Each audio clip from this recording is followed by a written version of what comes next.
Hi everyone, welcome back to our channel. First of all అందరికీ good morning అండి. SSC staff selection commission నుంచి junior engineer notification అయితే release అయింది. So ఇదేంటంటే every year రెగ్యులర్గా release అయ్యే నోటిఫికేషన్ అండి. అంటే ఇది 2 ఇయర్స్కో 3 ఇయర్స్కో ఒకసారి అయితే ఏం రిలీజ్ చేయరు. Every year SSC CGL CHSL అలా రిలీజ్ చేస్తారో ఎవ్రీ ఇయర్ ఇది కూడా రిలీజ్ చేయడం అయితే జరుగుతుంది. సో ఇదోటైతే గుర్తుపెట్టుకోండి. కాకపోతే లాస్ట్ టైం మీద ఈసారి వేకెన్సీస్ అనేవి తక్కువే ఉన్నాయి. ఓకే, లాస్ట్ టైం చూసుకున్నట్టయితే సుమారుగా 1100 దాకా ఉద్యోగాలు ఉండడం అయితే జరిగింది. బట్ ఇప్పుడు ఏంటంటే 900+ ఉద్యోగాలు మాత్రమే ఉన్నాయి. సో ఇదొకటైతే గుర్తుపెట్టుకోండి. ఇంకో విషయం ఏంటంటే ఎవరైతే మీలో డిప్లొమా బీటెక్, ఓకే డిప్లొమా అయినా పర్లేదు బీటెక్ అయినా పర్లేదు, ఎలక్ట్రికల్ సివిల్ మెకానికల్ చేసిన వాళ్ళు మాత్రమే ఈ వీడియోని అయితే చూడండి. మిగిలిన వాళ్ళైతే స్కిప్ అయిపోతుందండి, ఎందుకంటే మీ టైం వేస్ట్ అయింది. అలాగే ఇంకో విషయం, మీ ఫ్రెండ్స్లో కనుక ఎవరైనా డిప్లొమా కానీ బీటెక్ కానీ మెకానికల్ ఎలక్ట్రికల్ లేదు సివిల్ వీళ్ళు కనుక ఈ 3 బ్రాంచ్లు ఏదైనా చేసి ఉంటే వాళ్ళకి షేర్ చేయండి, వాళ్ళకి కూడా యూజ్ అయ్యిద్ది కాబట్టి. సో మీకు ఏంటంటే నెక్స్ట్ సీజీఎల్ సిహెచ్ఎస్ఎల్ ఆ నోటిఫికేషన్స్ ఉంటాయి మామూలుగా నార్మల్గా నాన్ టెక్నికల్ బ్యాక్గ్రౌండ్ ఉన్న వాళ్ళకి. సో వాటికైతే ట్రై చేయండి. ఓకే, ఒకసారి మెయిన్ డీటెయిల్స్లోకి అయితే చూసుకుందాం. ఓకే ఫ్రెండ్స్, ఇక మెయిన్ టాపిక్లోకి చూసుకున్నట్టయితే యాక్చువల్గా ఈ నోటిఫికేషన్ అనేది 1 మంత్ బ్యాక్ అంటే ఫిబ్రవరి ఎండింగ్లోనే రావాల్సిన నోటిఫికేషన్. బట్ ఏంటంటే కొన్ని కారణాల వల్ల అంటే న్యూ వెబ్సైట్ని డిజైన్ చేయడం కావచ్చు, అలాగే వేకెన్సీస్ అనేవి కలెక్ట్ చేసేటప్పటికి కొంచెం టైం పట్టి కావచ్చు, మొత్తానికి డిలే అవ్వడం అయితే జరిగింది. సో ఇప్పుడు ఏంటంటే నిన్ననే నైట్ నోటిఫికేషన్ అనేది రిలీజ్ అయింది. మీకు ఇందులో ఆన్లైన్ అప్లికేషన్ సబ్మిట్ డేట్ వచ్చేసి 28/3/2024 టు లాస్ట్ డేట్ వచ్చేసి 18/4/2024. అంటే ఆఖరి తేదీ వచ్చేసి 18/4/2024 ఏప్రిల్ 18 వరకు అవకాశం ఉండడం అయితే జరిగింది. సో ఇదొకటైతే గుర్తుపెట్టుకోండి. అలాగే మీకు పేమెంట్ ఉంటుందండి. పేమెంట్ గురించి కూడా చెప్తాను. పేమెంట్ వచ్చేసి 19వ తారీఖు వరకు చేసుకోవచ్చు. అంటే ఏప్రిల్ 19 వరకు మీకు పేమెంట్ చేసుకుంటే అవకాశం అయితే ఉంది. అలాగే మీరు ఏదైనా మిస్టేక్ కనుక చేస్తే అప్లికేషన్లో ఇక్కడ ఎడిట్ ఆప్షన్కి టైం కూడా ఇచ్చారు. 22/4/2024 టు 23/4/2024 అంటే ఏప్రిల్ 22, 23 తారీఖుల్లో మీకు ఎడిట్ ఆప్షన్కి అవకాశం ఇచ్చారు. అలాగే tentative schedule of computer based examination paper 1 అంటే CBT ఎగ్జామ్, CBT 1 ఎగ్జామ్ వచ్చేసి 4/6/2024 టు 6/6/2024 అంటే జూన్ 4 నుంచి జూన్ 6 వరకు దీనికి సంబంధించి CBT ఎగ్జామ్ అయితే జరుగుతుంది. అలాగే దీనికి సంబంధించి టైర్ 2 ఎగ్జామ్ కూడా ఉంటుంది. దాని గురించి ఎటువంటి నోటీస్ ఇంకా రిలీజ్ చేయలేదు, అంటే డేట్ ఏం పెట్టలేదు. త్వరలోనే అంటే టైర్ 1 అయిన తర్వాత రిజల్ట్ డిక్లేర్ చేసిన తర్వాత దాని గురించి కూడా ఇంటిమేట్ చేస్తారు ఎప్పుడు ఉంటుంది ఏంటనేది. అర్థమైందా? ఎవరైతే డిప్లొమా లేదా బీటెక్ చేసిన వాళ్ళు ఉన్నారో ఇది మీకు చాలా సువర్ణ అవకాశం అని చెప్పుకోవచ్చు. ఎందుకంటే మీకు చాలా మంచి పే స్కేల్ ఇవ్వడం అయితే జరిగింది. మీకు బేసిక్ పేనే లెవెల్ 6 ప్రకారం 35,400 రూపాయలు బేసిక్ పే. మీకు ఎలవెన్స్లు అన్నీ కలుపుకుని అంటే DA, HRA, ట్రావెలింగ్ ఎలవెన్స్ అన్నీ కలుపుకుని మీరు జాయిన్ అవ్వగానే స్టార్టింగ్ శాలరీ 60,000 రూపాయల వరకు తీసుకుంటారు. సో ఒకసారి ఇందులో ఏమేమి డిపార్ట్మెంట్లు ఉంటాయంటే బార్డర్ రోడ్ ఆర్గనైజేషన్లో, అలాగే బ్రహ్మపుత్ర బోర్డు అంటే బ్రహ్మపుత్ర మనకి రివర్ ఉంది కదా, దానిపైన మనకి బ్రిడ్జ్లు ఇవన్నీ కడుతూ ఉంటారు. దానికి సంబంధించి ఇంకా నెక్స్ట్ సెంట్రల్ వాటర్ కమిషను, అలాగే central public works department, central water and power research station, ఇలా రకరకాల డిపార్ట్మెంట్లో ఏదైనా టెక్నికల్ వర్క్ కావాలంటే మిమ్మల్ని రిక్రూట్ చేసుకుంటారు జేఈ నోటిఫికేషన్ ద్వారా.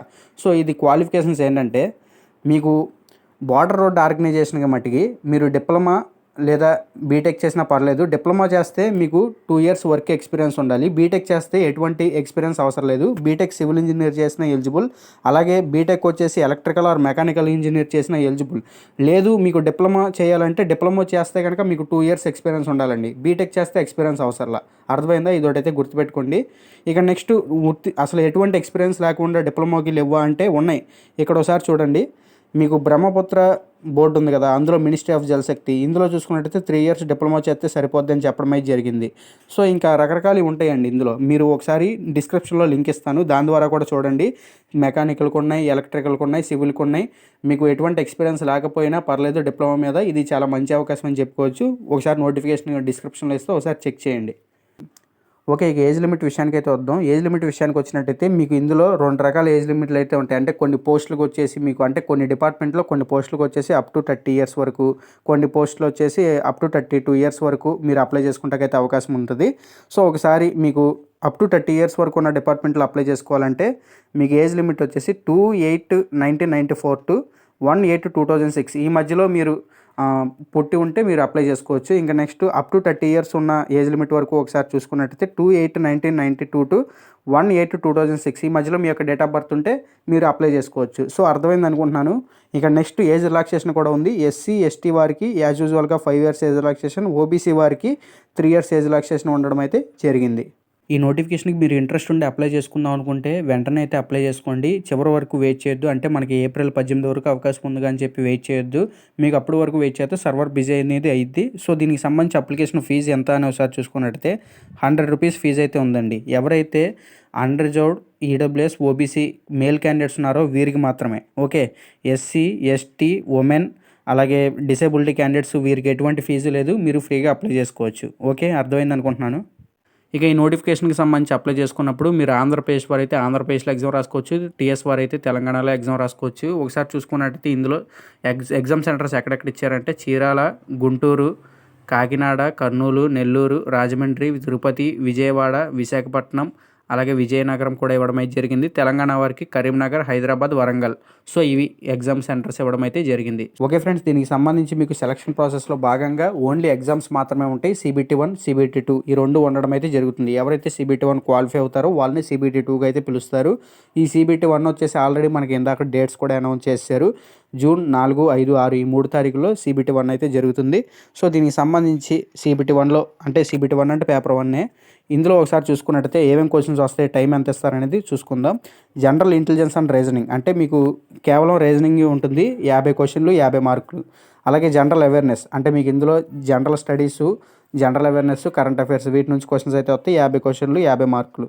అలాగే నెక్స్ట్ వచ్చేసి మీకు ఎవరైతే మీరు ఓన్ బ్యాక్గ్రౌండ్ అంటే మీకు సివిల్ కానీ, మెకానికల్ కానీ, ఎలక్ట్రికల్ కానీ చేసి ఉంటారో మీరు ఏదైతే ఆ బ్రాంచ్కి సంబంధించి 100 క్వశ్చన్లు అయితే వస్తాయి. 100 మార్కులు.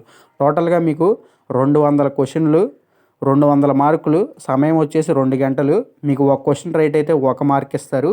అదే నెగిటివ్ మార్కింగ్ కూడా ఉండడం అయితే జరిగింది. 1/4 నెగిటివ్ అంటే మీకు ఒక తప్పు చేస్తే 0.25 మార్క్ కట్ చేస్తారు. 4 తప్పులు చేస్తే 1 మార్క్ అనేది కట్ చేస్తారు. ఏది పేపర్ 1లో. అర్థమైంది అనుకుంటున్నాను.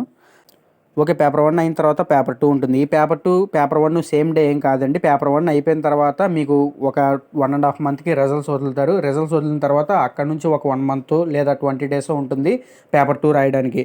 సో మీకు సమ్ టైం అయితే ఉంటుంది. ఈ పేపర్ 2 అనేది చాలా ఇంపార్టెంట్. ఈ పేపర్ 2 ఏంటంటే మీకు ఇందులో అసలు మీకు జనరల్ అవేర్నెస్ అలాగే రీజనింగ్, అర్థమెటిక్ ఏమి ఉండవు. కేవలం మీరు ఏదైతే బ్రాంచ్ చదివారో అంటే మెకానికల్ అయితే మెకానికల్, సివిల్ అయితే సివిల్, ఎలక్ట్రికల్ అయితే ఎలక్ట్రికల్, మీకు మీ బ్రాంచ్ ఏముంటాయి 100 క్వశ్చన్లు ఉంటాయి 300 మార్కులకి. అర్థమైందా? ఒక క్వశ్చన్ కరెక్ట్ అయితే మీకు 3 మార్కులు, అదే మిస్టేక్ అయితే కనుక 1 మార్క్ అనేది కట్ చేస్తారు. 1/3 నెగిటివ్ అయితే ఉంది. ఇది చాలా కీలకం ఈ పేపర్ అనేది. అర్థమైందా? టోటల్గా పైన CBT1లో 200 మార్కులు, కింద 300 మార్కులు, టోటల్గా 500 మార్కులకి మీకు ఫైనల్ మెరిట్ అయితే తీస్తారు. అర్థమైందా? ఈ 500 మార్కులకి మీరు ఎంత స్కోర్ గెయిన్ చేశారు అన్న దాన్ని బట్టి మీకు ఉంటుంది. మీకు ఈ నోటిఫికేషన్ PDF అనేది మీకు డిస్క్రిప్షన్లో లింక్ అయితే ప్రొవైడ్ చేస్తాను. అక్కడ నుంచి మీరు డౌన్లోడ్ చేసుకుని మీకు సంబంధించి ఇంకేమైనా డీటెయిల్స్ కావాలంటే చూడండి. అక్కడ నుంచి మీకు ఏమైనా డౌట్ ఉంటే నాకు కామెంట్ చేయండి.